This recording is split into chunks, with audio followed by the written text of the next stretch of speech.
Hi, my name's Andrew Payne, and I'm really looking forward to seeing you on the 26th of November, where we're going to be talking about domestic abuse.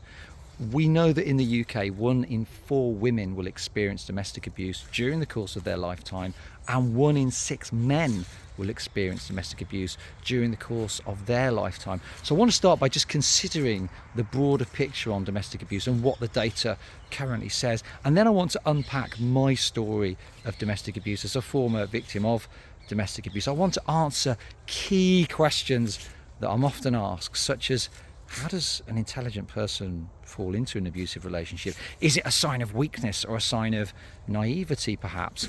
I often get asked, well, what is life like in an abusive relationship? Paint the picture for us. So I want to describe the impact of domestic abuse on my employment, for example. I want to look at that word gaslighting, such a common buzzword today, but what is gaslighting and how does it manifest itself within abusive relationships? Why do people stay?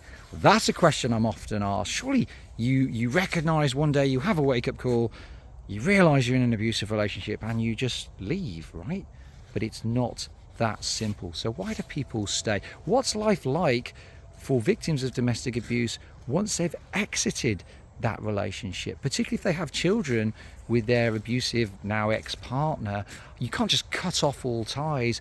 So what is life like in the family courts? What is this term parental alienation? You may have heard that term. I want to define what that is, and there's some ongoing debate around that as a term. And crucially, how would we spot the signs of an abusive relationship for ourselves? Are there any red flags we should be looking out for?